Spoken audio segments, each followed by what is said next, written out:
I had a content guy helping me for a little bit. Oh yeah. But our trailer went down for our truck. I'm sorry, went down for 3 weeks. I had to put in the transmission. Oh.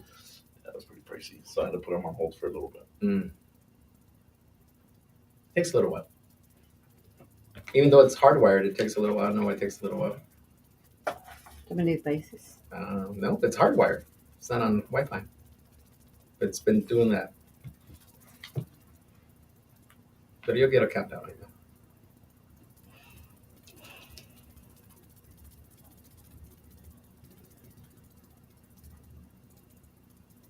The bill thing's There pretty you good for you, go. though? There you go. Yeah, I've been doing it for 30 years. Yeah. All right. Good afternoon, everybody. Luis Mier with OC Biz Live with a great guest we have today. What's today? April what? 9th? April 9th, 2025. Time's just flying by. We just did New Year's, a couple of weeks ago, and now we're already in April. Anyways, guys, thanks for showing up. Thanks for tuning in. Like every Wednesday at 7 o'clock. And today we're doing the show in Spanish, in English. We're not doing Spanish today. We've been doing them Spanish, English, Spanish. Now I've lost count, honestly. So we have a great guest from Tacos El Gringo. He's telling me about all the great stuff that he's doing in downtown Santa Ana. So let's welcome Ryan Lane. Yes, pleasure. Thanks, man. Thanks for having me. All right, Ryan. Well, let's start off with tell us who Ryan is. Where'd you grow up? Where'd you grow up, and how'd you become this entrepreneur, man? So me myself, I grew up in the city of Santa Ana, born and raised, kind of on McFadden in the New Hope area. Over there, I went to Fitz, New Hope Elementary, and all that good stuff. Okay. And then I just grew up there, and I'm trying to think. I'm like, I went to Los Amigos for a little while. Had some. That's a weird little area because that's like Santana, Garden Grove. I used to live. It was in Fountain Valley, but I was in Garden Grove School District. My kids went to Fountain Valley schools. Yeah. We lived in Fountain Valley, but the school district was Garden Grove. No, it's very kind of weird. And that's the same thing for us. In Santa Ana address where we lived, and you go to Garden Grove District. Yeah. So it's a weird little spot, but it's cool. You learn a lot of things out there. And then fast forward, like 2018, decided to just venture off and start our business. So we did a lot of pop-ups, local breweries. So did you have in mind when you were graduating from high school, I want to do food? No, actually, not at all. Yeah. I graduated high school. I met my wife now at the age of 18. We started dating. By 22, we had kids, and it was like, you got to focus on bills. So, entrepreneurship and risking it all and trying to figure it out was not part of anything we anticipated at the time. That's a big leap. Yeah. For a paint manufacturer, actually. Okay. Doing hazardous material shipping and receiving and international and domestic shipping for them. Okay. So it was cool. But I also did some internet or ISO auditing. So we would audit the procedures and the stuff. So, but there was a lot of stuff I took there into business, that I use now. So it was a good learning experience. Okay. And then we just slowly but surely ventured off doing tacos. Honestly, you started at friends' houses or something like that, or I just had a weird little niche, and I bought a parrilla. And I was like, I'll get a parrilla, and my wife's like, okay. And there was a time I don't know exactly the year where everybody was doing tacos. Yeah, like everybody, still are, they still are, right? I see now restaurants all of a sudden now they're hopping into the tacos at their house and stuff like that. Oh yeah, there's a big market for it. You know what I mean? And but we just started doing it for the friends, family, and then slowly but surely, it's good, do it somewhere else. Yeah. I hit up a brewery. It used to be Legends Brewery in the city of Anaheim. Okay. And they were cool enough to let me come out, and we did it a couple of times. Got a couple little networks, built a little network, did some other breweries, and then finally, about 6 months into it, another food vendor that I guess I took their weekly spot. Didn't like me. Called the health department on me. Oh. So after that, it was kind of just like, how serious do you want to take this? Are you going to go get all your permits and do it right and take the next step, or are you just going to keep messing around? So we took the next step, and then got a shared kitchen and went through all that little trials and errors and figuring it out, doing pop-ups 6 days a week. Jeez, it's a lot of work, man. Pop-ups are work, bro. Yeah. Setting up, breaking down, and then cooking and doing everything, man. That's a lot of work. And then you take your work home, in our kitchen we're doing some stuff, we're not supposed to, but back then, I'm not gonna lie, we had to figure it out. Yeah. And, it's been good. And unfortunately we blessed enough, we rented a food truck. Okay. Actually from another food truck Los Mexicanos. Oh yeah, that's Angel from Angel, I rented a truck from I know Angel. Yeah. Yeah, so I rented one from him for about 18 months. Yeah. Good guy. He helped us out, got us on our feet. And then we put a down payment on a deposit to purchase a food truck. Yeah. And then that was pre-COVID, right before COVID hit. Oh. And that guy kind of really messed us up for a while. Oh really? He was supposed to have our food truck done within 6 months, and it took about 2 years. Yeah, I know he hit that one spot. Like I think like most businesses where I've known Angel for quite a while, but I know that he hit that spot where he couldn't really build stuff because he was being delayed and stuff like that. And business is business, sometimes. But real nice guy, Angel's a real nice guy, but business is just sometimes that happens. No, it wasn't even through him. Oh, really? Through another vendor. Oh, okay. Because I know that he was trying to. He was building. Yeah, he was building them himself, but he was having problems because I actually always want to have a dealer's license for cars. I picked up some trucks and I sold him some trucks so he could convert them into food trucks. Yeah. No, I saw that. Actually, funny you say that later. Like he was he was building them just right there behand his little spot. Yeah. Don't say that. I know a lot of stuff that Angel did, but like, Angel, what are you doing, man? Don't get caught. Yeah. So you decided at that point we rented a truck, and then you decided to buy your truck. Yeah. So I went through a manufacturer out of Montebello. Actually, came highly recommended, but they were in the middle of switching ownerships. Yeah. And unfortunately, during the new ownership, the guy was pretty shady. He was taking a lot of deposits from people and not giving them their food trucks. There was actually they were trying to file lawsuits against him because he wouldn't give people their trucks. Yeah, and it was so it was pretty shady for a while. I had to go to the office every day. It got to the point where he had a security guard out front. Oh, like, you can't come in. I was like, what do you mean I can't come in? So I got his home address and I went to his home address. You went to his house. I did, and 2 weeks later I got my food truck. Yeah, there you go. You got to be persistent, man. Business is business, man. You got to be persistent. No, it is. Sometimes people, I was telling you, I'm in the bail bond business, and I actually serve people, and I do different things, and all of a sudden, people are like, "Dude, that's not cool." I'm like, "What? He owes money. He has to go to court here. Yeah, that's my job. I'm not. I don't decide that, man. If you owe the money, you owe the money. I'm just here. You go to court. Yeah, you don't shoot the messenger. You know what I mean? Yeah. And I think it was just more to the point. It was like he was messing with, and it's different to mess with major, and it's not. Like, it's good, but you're getting money from major corporations that can afford to take these losses. But he was taking money from like small businesses, little people that couldn't afford to take these losses, where it was their life savings they were putting into these food trucks, Yeah. So, but long story short, we got it taken care of, and we got a truck, and it's been pretty good ever since. Like it's not great, we still struggle. I actually opened a brick and mortar for a little bit too at the Anaheim Packing House. Oh yeah, yeah, next to across the street, and took some losses there too. Yeah. So. Yeah, there's a brewery there too. Unsung Brewery. Yeah. So we were in that building with the Make building. I drew something. It's right there on my wall, right there at that place. They have the actual logo they have there. Yeah, I drew that. Oh, that's there. What's up. Yeah. Oh, that's cool. Mike, the owner over there, he's really good people. All the staff over there is really cool. That's a cool spot. Parking kind of sucks. Yeah, that's the parking is always the issue. We go to that one hamburger place down the street, and is it Umberburger or Ungo, something like that? Yeah, there's a place there. There's really good hamburgers, by the way. Check it out. Yeah, it's really good stuff. Is this the one that used to be there? Or it's still there? I don't know if it's still there. Unami Burger. There you go. So no, it's not longer there. It's not there anymore. No, it's not there. We went there. Remember, honey? It was right next to the brewery. Yeah. Right? Yeah. So the Anaheim Brewery's not there anymore. Now it's Monkish Brewing, and then Unami Burger is a La Familia Mexicana. It's more of a fine dining Mexican food. So they're doing some different stuff over there. Oh, okay, yeah, I haven't been down there in a while, but yeah, we used to like that spot. They had good burgers. Really? I didn't get to check it out. Yeah, they had really good. The quality of their beef was really, really good. That's awesome. Cool. So, tell us a little bit about what you do. What's your specialty there? I know the usual. Probably everybody likes the carne asada. Of course, that's probably the big thing. And I saw your meat. It's like really good quality meat that you're putting out there. Yeah. So we do everything al carbon. We throw wood in there into the fire, and we do everything grilled over, pastor, pollo, asada. But more of our more non-traditional, more popular items, which sets us apart, is we do tri-tip. Our tri-tip's really good, and then our pork belly. We do pork belly. That's actually been doing that for like the past 5 years, and honestly, like the way we cook it is a little different than a lot of the other places because we really render that fat down and get it nice and like juicy. And like a lot of people, they skip that process and they try to rush it. Yeah, and it's like you have to take time with the pork belly, man, because you gotta get that stuff nice and juicy. It just melts in your mouth if you get it to the right consistency, man. That's some good stuff. But yeah, our chilaquiles are really popular. We do chile verde.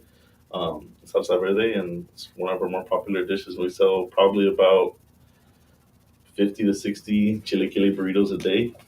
Chilaquile burritos. Burritos. Dang. Yeah, so that's one of our people come for that, and it's we're blessed. But you guys do green and red? We do red, but that's more if you know you know. We try to really push the green ones. It's kind of Gringo green. It just kind of goes together. Yeah. And salsa verde is actually just really popular. A lot of people like it. Yeah. So it's I'm a salsa verde guy. I'm not into the red. I go both ways. Like I don't have a favorite. It just depends on the day of the week. But I do like the acidity in the salsa verde. It's a little more acidic. Yeah. And I like that. I like that. It cuts that fattiness. Yep, I like that taste. So you guys are in downtown Santa Ana off of 4th and Sycamore? Correct. Okay. We're on 4th and Sycamore. We're there from Tuesday through Sunday, 8 a.m. to 2 p.m. Okay. We do breakfast, lunch, and then like I was telling you, at nights we do a lot of special events. We go to breweries, we go to different spots, just because that area in downtown it slows down a little bit after lunchtime. Yeah, it's kind of slow.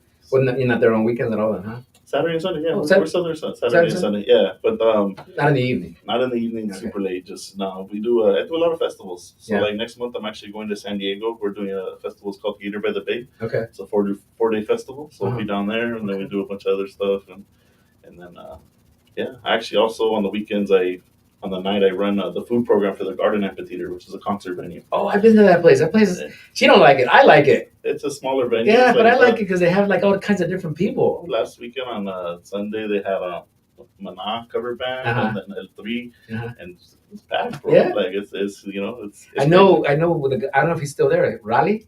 No. He's the one, like the promoter. Or something. Yeah, he is. Yeah. Yeah. So I met him. Well, but I met him one time at an event. He gave me his card, and he's like, "Whenever you want to come, just tell me you're on my list." I'm like, all right. It's cool, man. They do a lot of cover bands. There's a lot of stuff going on there, and so like I'm there at night on the weekends, and it's usually this. So I kind of split myself up between both of them. Of course, we have a crew that runs both, but so that's why people are like, "Oh, why don't you don't want to make money?" You don't like. I hear people say like, "You don't want to make money." It's like, I'm not trying to be greedy, but like I still make my money. You know what I mean? Like. It's just not. It could be better, I guess. We could expand, but finding employees is harder now. Really? It's and the guys I have are a good group of guys. Yeah. And I love them. They take care of me. I try to take care of them best I can. But it's finding employees is hard. Man. It's hard. And training them, and you train them, and then all of a sudden they're like, I'm out. Yeah, or that, or you turn your eyes and they start doing something else. Yeah. So you gotta have that, shortcuts. Yeah, and that's the hard part, You got it. Yeah. And the quality's not the same, and then people are complaining, and then you're getting bad reviews, and it's like And sometimes people, they want to see the owner, right? They want to see the owner there. They want to see the guy that's behind all this, and then they're like, "Where's he at?" And they got someone else cooking. That's like, "Come on, what's going on?" Yeah, they think you're too good for it. And it's not that. It's just like there's so many aspects to running a business. You know what I mean? It's not just sitting there and cooking the food. You got to do the shopping, the scheduling. Make sure your paperwork's in order, especially if you're trying to do it the right way. Like, it's crazy. Yeah. Like, I didn't realize what I was getting into, and I don't know if I would have done it if I did. But I'm in it now. When you're in it now, it's too late now. There's plenty of times I could have given up, but it's something I enjoy doing, and we have the people that message us and tell us like they like our food. It really keeps you going. It pushes you. It's cool.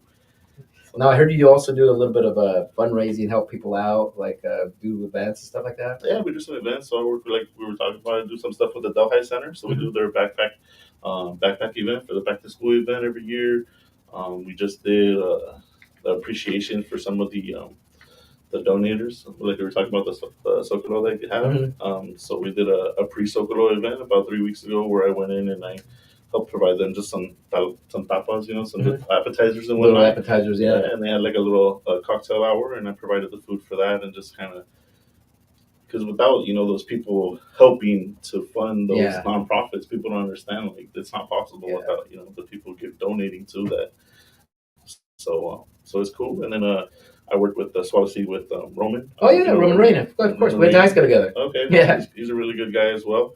Now you mentioned anybody, they know me or I know them. He's a really good guy as well. He's helped me out a lot, and then I did some cooking classes with his youth group. Oh, nice. The YNG group. Yeah, then, we have some stuff coming up. We just did the Vietnam veteran. Oh yeah, I missed that. I was gonna go to that, but I missed that. Yeah. So we were able to provide tacos for all the people attending that, and then we have some other stuff coming up in the middle of the year. But Yeah. Just try to get out there, man. You know what I mean? Like, yeah.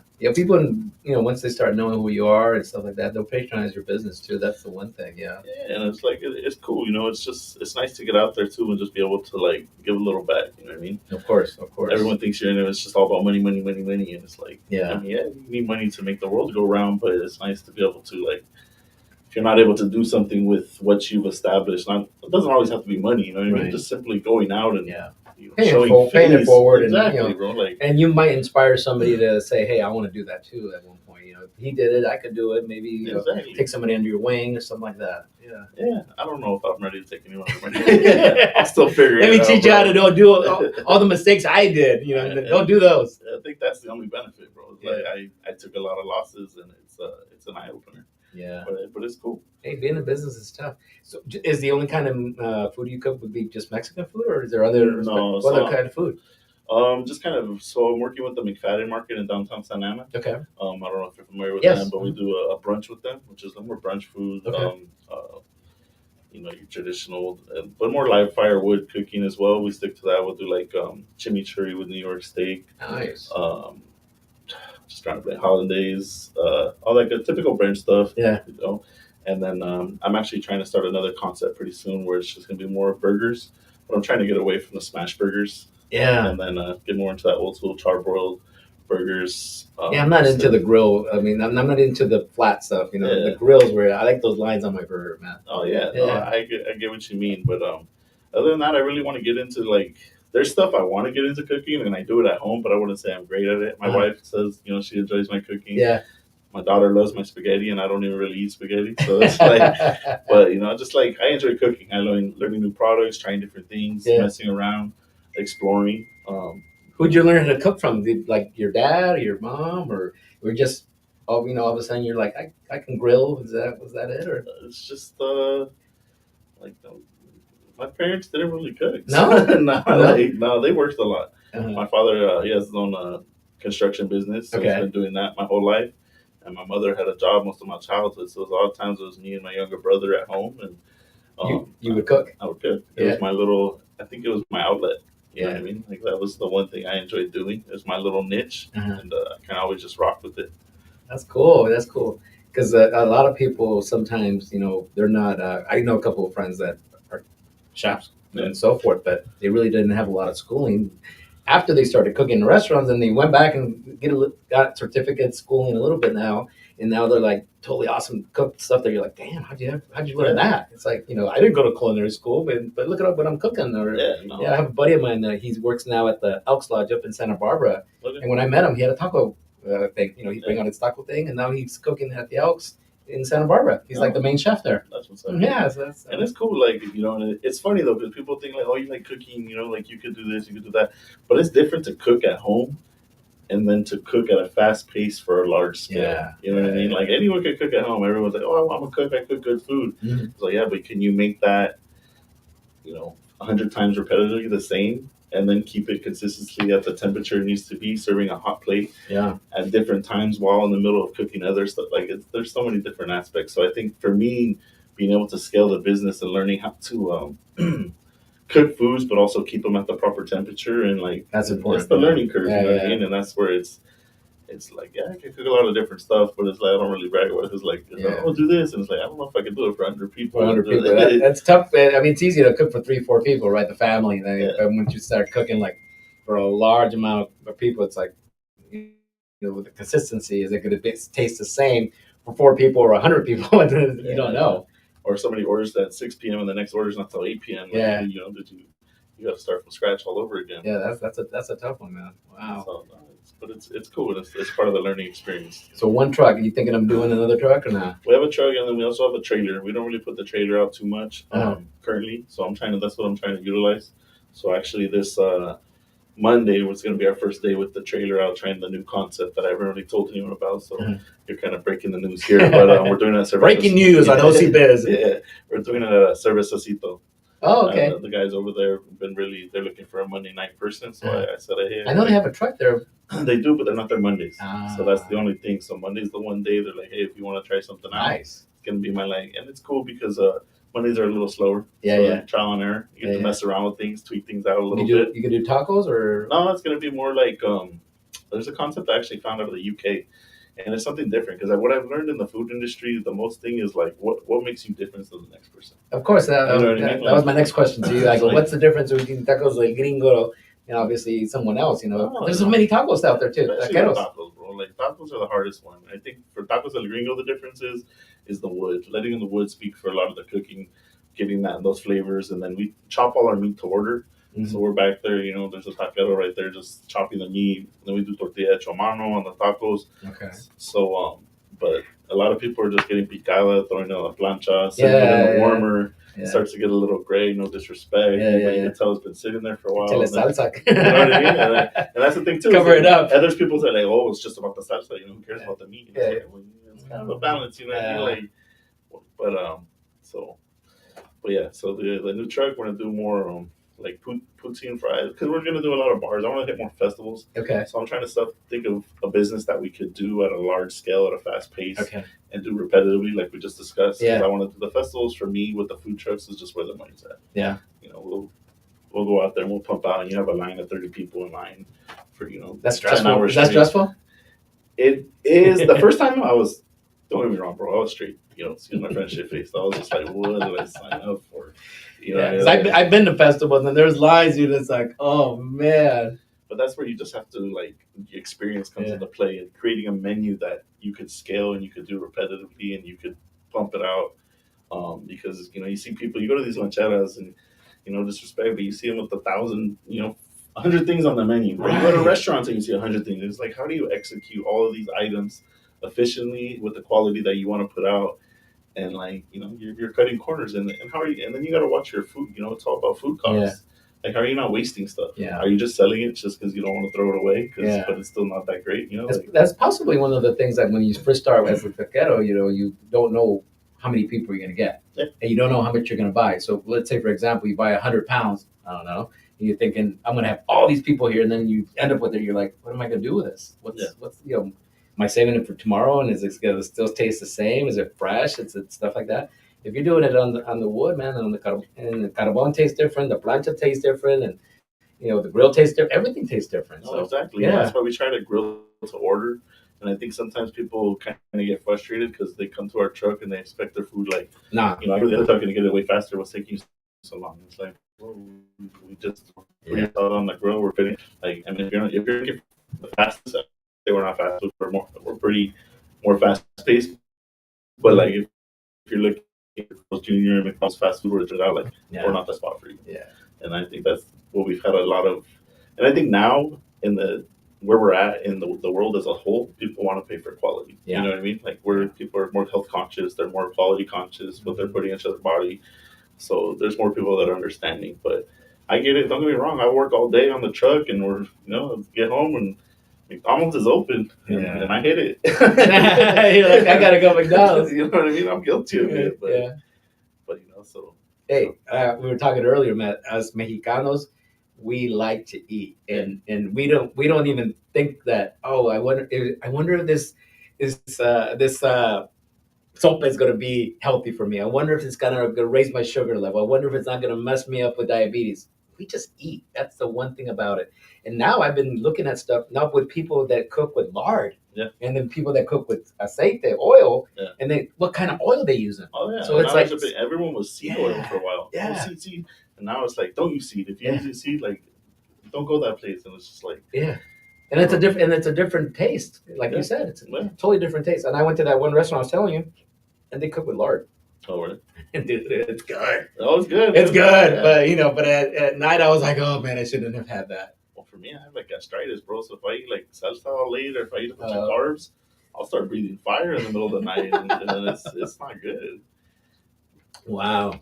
So what does what kind of people come to your spot? Like, do you have regulars? Is it people from downtown? They have regulars. From the courts? Yeah, downtown, we get the county building a lot. We get some of the courthouse. Kind of like that. I've noticed in the offices that are right there, the county and all those buildings, they're in their cubicles all day. Mm-hmm. So they get on their lunch break, they go for a walk. So now they're starting to see us, and they're starting to come. The first month or two, first 5 months, honestly, it was rough. You know what I mean? Like it was me out there. I was like, Yeah. like it's rough. You know, starting a business and getting a spot and a location and executing it and getting people to try your food because people are skeptical. And we're not the cheapest truck, so they walk up and like what? Like it's a little more pricier. Yeah. Like Well, like you said, you're paying for quality. You're not, if you like, people are like, is there dollar taco still? There's no dollar taco. Come on, dude. There's no way you're gonna get a. It's gonna be this small with the pedacito de carne. It's like, it's not. What is that, dude? No, so we're at $4, but we do tortilla hecho mano. It's a 5-inch tortilla. It's a good portion of meat on there, and honestly, you eat 2 or 3 of them, you're full, and you go get dollar tacos, you're gonna buy at least 8 or 9, so it's like the same price. So it's just getting people to kind of get that ideology out of their head. Just try it. And most people, once they try it, like I've had ladies come to the truck, like, I don't know, just let me see. Let me test it out. And then 2 seconds later, they walk back. Dame otros tres. Dame tres más. Yeah, and it's cool, but that's what it is. And when you get those people, and you get your critics too.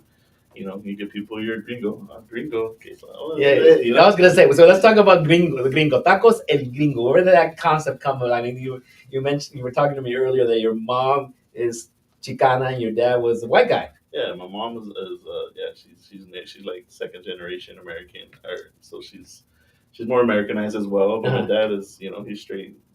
His name's David Lane. That's right. That's where the lane comes in. Yeah, so it's that's what it was. And I'm born and raised in Santa Ana. Like I went to school. It's more highly Hispanic demographics. Yeah, and I fell into the culture. I loved it. Because my family didn't really have big gatherings. I have aunts and cousins, but they live in like Whittier, so we never really got together. So like every weekend it was, one of the homies would go, they're having a quinceañera over here. Yeah.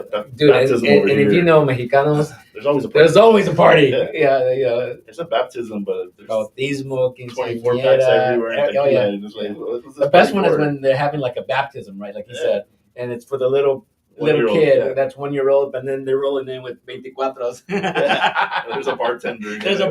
So you're like, it's about bautismo, man. So, and I think that's what really but just the overall vibe, like just having a good time and having fun and then there's people that's like, oh, that's my primo, and it's like, it's not even your primo. It's like, it's like your cousin. I got cousins, and we're not even related, but we still call them cousins, right? What I mean? So I think it's just cool. It's like it's a unity, and I gravitated towards that, and I always enjoyed that in the Mexican culture, and then just the food came with it. The spices. Yeah. I don't really. I mean, my pops was more of a steak and potato guys. Yeah. Like, if he's making dinner, steak and potatoes. Steak and a baked potato or steak and this. And it's like, oh, where's the flavor? As I got older, like, oh, where's the salsa? There's salsa. There's tapatio. Tapatio is not salsa. I mean, it's cool. Don't get me wrong. I put it on my chips. That's what I put it on. It's a staple. Yeah. But, it's like, you want that flavor. But it's amazing how nowadays, I remember when I was growing up, I'm 52. But tapatio was the go-to. But now you got Valentina, you got all these other different salsas out there. Now you got all the chips with all the spices on them, the hot Cheetos and all that stuff that we didn't have before, the Takis and all that stuff that, like, when I was growing up in high school, they didn't have that stuff, but we just had Fritos and just regular stuff, dude. It's like how it's the culture has now gone in, and now even Americanos and Negritos, they're eating the stuff that we started. Yeah, I remember like 6th grade, you would walk out from school. There was an ice cream truck, and then every day it was a bag of hot Cheetos with Valentina and limon, and then a Coke. Yeah, and I walk home eating that. It's like that was just so bad for you, but it's bad, but it's really good. Exactly. Yeah, and it's like you're not even thinking about if it's going to be bad for me. It's just good stuff. It tastes good. Yeah. Very much so. What's your favorite? Well, you're the owner, but what's your favorite item on the menu? Item on the menu, it kind of changes just because I'm always picking. But honestly, like just taco de pork belly, bro. Pork belly, that's it. I mean, I could eat like 1 or 2. They're super. It's just something about rendering down that fat, like chicharron almost. Yeah. But it's not so crispy because you get chicharron when it's just like perfect. Yeah. And it's like juicy and meaty, but then sometimes it's overcooked. And it becomes soggy and stuff. Yeah. Or it becomes like hard and you just bit into it. You're like, oh, what is that? So our pork belly is really good. Every once in a while we do birria, but honestly, one of our most popular items that's always been a staple, and as weird it is tacos de papa. De papa. We do you roll them or do you fold them? We fold them. Okay. We fold them. Tacos dorados. We put a little. Can't give away everything. No, don't give them the secret, man. They're like cheesy potatoes, mashed potatoes, but they're not like. Because sometimes you get those tacos de papa and the papa's falling out, and it's all dry, and it's like. So the way we do it, the cheese is almost like the glue, like holding the tortilla together. So it's like boom with the chipotle salsa that we put on it. Oh, nice. Onion, cilantro, queso cotija. It's man, we sell crap out of those. Oh, I even really? take those to the garden now, and it's one of our most popular items. Like no matter where I put them on the menu, it's like, it's just. I think it's a staple. At the Garden App, you're set up in the spots they have for sale there? Because I know... Well, I actually run the actual kitchen inside behind the bar. Okay. There's a full kitchen in there. So I run that, and then I also do a pop-up outside with more like handheld like pretzels and some other stuff. Got it. That's just it's been a while, but I know that usually because it's so packed, she'll go get something to eat, or I'll go get it, and then she'll be save the spot. So I think the last time she's gone a couple of times instead. Okay. That's why she don't like it. Yeah, man, this time is the last. I know. Because there's a lot of climbing and it's kind of tight, you got to get there early. And she's a dancer, so she wants to dance, and there's nowhere to dance because there's so many people. Yeah. I mean, I get it. But on the upside to it, it's like when they do have shows, it's so, how do you say, like you're so close to the stage. Yeah. You know what I mean, like it's very like you feel like it's a party. Because it's so like tight knit. Right. That's what I think I really like about that venue. I'll even bring like old school hip hop. They'll have like they have all kinds of different. They have DJ Quick, Sugar Free. Oh yeah, I saw that. Not too long ago. Like, I'm more of I grew up like hip hop head. You know what I mean? That's kind of what I grew up on. But some of the shows you just go on, it's like it's cool. And there's parking across the street, which is cool. The church is parking. They do have the parking lot there. Yeah. And then there's parking on the street if you get there early enough. But when it gets a little tight, I get it. But it's cool. It's a good time. Yeah. And it's not, like you said, it's not too big and it's not too small. It's just about the right size. But sometimes when they oversell tickets or they give too many tickets away, it's like, come on. Yeah. Last time I was like, because I actually used the tickets from this guy, and then I saw the line. I'm like, oh, I got the tickets from the guy, and like we rolled in right away because I don't want to get stand in that line. The line gets long, man, and it's funny. The funny part is like it's tribute band. So if you live in the city of Garden Grove and it's a tribute band and you have a Garden Grove ID, you get it free. Really? A lot of people don't know is the venue itself is owned by the city. Oh. So it's all like it's a cool. So if you have a Garden Grove ID, you get in there free. So a lot of people just show up and I'm like, all right, cool, and they get in. Oh, I didn't know that. And then, I mean, the tickets are usually like $10, $12. They're not like super expensive, but just throwing it out there for some people. Yeah. They've had heavy metal, they've had reggae, they've had all kinds of different things out there. Yeah, there's a lot of shows. Summertime is a good spot because it's an outdoor venue. Mm-hmm. I don't know if you've ever been to like the observatory or stuff. Oh yeah. It gets hot in there. Mm-hmm. It gets really warm in there. I haven't been. I saw Jay Balvin at an observatory when he was still coming up. Dude, it was packed. It was like you couldn't even move. Seriously, I was like couldn't move. So I think the plus side of this one is it's an outdoor venue. Yeah, kind of like they had at the Irvine Amphitheater before they shut it down. I used to like that place too. That place was cool too. Yeah, they shut that one down. So, wow. Anything else you want to share with us, Ryan? I mean, this is cool, man. Like I said, it's just a normal conversation. People out there, remember, guys, if you want to go to Tacos El Gringo, he's on 4th Street and Sycamore in downtown Santa Ana. Stop by, try the chilaquiles, try that pork belly. I know we're gonna go check it out. We go to all these different spots, but if we haven't been to your spot, man, we gotta go. Yeah. We gotta definitely. If you guys are in the area, stop by. We greatly appreciate it. And we look forward to seeing you. Yeah. Cool. Anything else you want to share with us? Nothing really comes to mind. If you're an entrepreneur and you're out there, there's plenty of struggles, but it's very rewarding. So. Any issues with the city parking your truck there? If, they're cool with it, or there's just one parking lady that gives us a hard time. But, oh, really? She's like on me, bro. Well, I didn't have, we still deal with our struggles. So I had issues getting my registration in order and some stuff. So. Yeah. She was on me. She see my truck, she would come. Yeah. We're for one spot. 2 spots. 2 spots. You got to pay both spots. Otherwise, they catch you slipping. Now you got boom ticket. Dang. And you got to have your city business license, health department license. Right. Right now we have everything in order, so we're good to go. We're good. we're gonna be there. Yeah, but it's you go through because when the guy sold me that truck that we were talking about, he sold me a diesel. And California and the whole diesel issues with having a diesel food truck, there's so many problems we had to go through. Oh, really?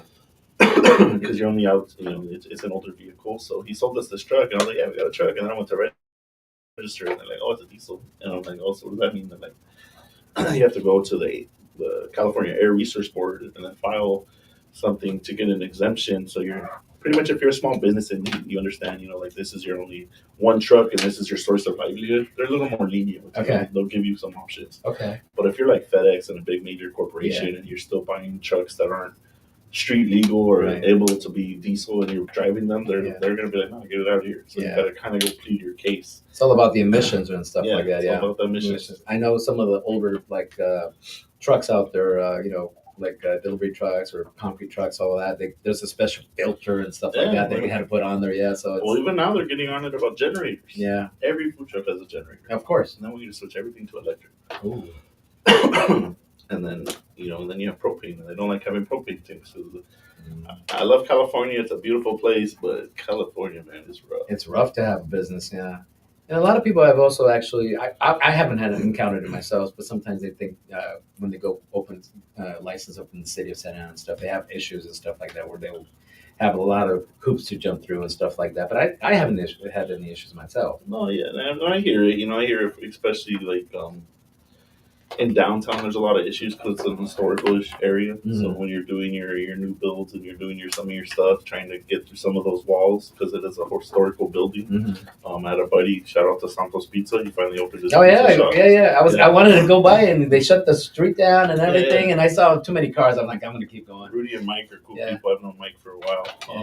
But yeah, they took them about 4.5 years, man, to get all the permits and get everything situated and it is what it is. Like, but if you're a small business and you don't have the money to not say push things along, but just to keep doing all these continuous improvements that they're requesting, it makes it 4.5 years to open up a pizza spot.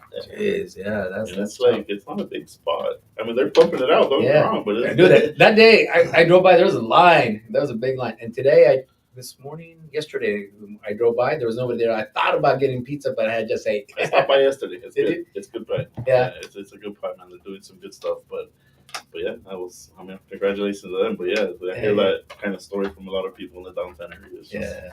It's rough. Well, it's cool because he's right next to El Indio. Yeah. So then at night when people don't want to go, I'm sorry, they're going to take business away from El Indio, but somebody closes their food like at a certain time. Yeah, so you can get pizza with these guys. Yeah. And they're open until 2 a.m. I think Friday and Saturday right now. Yeah. So. You remember that place used to be? They had little donuts. Remember that? Yeah. My daughters when they went to OSHA after dance and stuff because they were in dance, they always want to go to the little donut spot there because they had the little sugar donuts. They're really good. Yeah. Oh, yeah. I remember. I actually know one of the girl's family that owned that, but it was a little donut spot for a while. And they had you could dip them in different things. It was good. And I think before that it was a salon. Yeah, a salon. Yeah, like a hair salon, right? Yeah. So that's probably where a lot of the issues converting it from a salon to a. Yeah, and then the donut store, got a lot of stuff, and now they put this whole big gas, you got to get the exhaust to blow all that out, so they had to and then you got to cut through the walls to build the exhaust, but it's a historical-ish building, so you got to get permission from the historical people. Congrats to these guys for being persistent and staying on it and finally getting it out there. I'm gonna come by and see Rudy. Rudy's a big lucha libre guy too. Yeah, very much so. I'm actually doing a lucha libre event with Masa. I don't know if you're familiar with Masa, 17th and Main Street, right across from Norm's. Okay. We're gonna have a movie.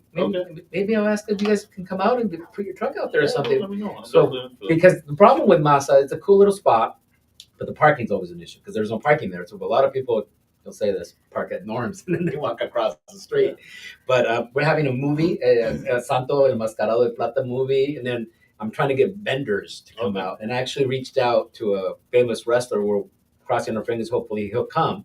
Just hang out because nobody really does that stuff anymore. And I run into Rudy all the time. There's an event in LA called La Bulla. Okay. And I go every year. And I ran into him there. So I was like, I reached out to him. I know he was busy, but I'm going to reach out to him again and go, hey, send me some vendors, people that want to sell stuff. Just, we're just going to put a movie up on, this place is more into the media, into the movies and stuff like that. And put a movie on because a lot of people are forgetting that stuff. So yeah, it's be he's really good about keeping the tradition alive. Especially he does like the Dia de los Muertos event, of course, on 4th Street. So that was cool. Yeah. And then they're actually having Lucha Libre on 4th Street on May 3rd. Are they really? The Cito de Mayo event. So shit, that's the same day I'm having it. Oh, is it really? Yeah. Oh man. Oh, is it May 3rd?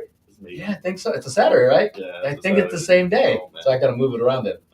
If you haven't started, I can move it around with these guys. Yeah, that'd be fine. So yeah, they're gonna be right there on May 3rd, and they have Lucha Libre downtown. A stage right there on 4th Street. Shit. Yeah, so they're gonna do a whole event out of it. Is that Rudy? No, I don't think Rudy. I don't know if Rudy's involved in that one. It might be the Cervececitos kind of throwing that one more so. Okay. But we'll be there as a vendor, and there's a bunch of other food vendors there nice. As well.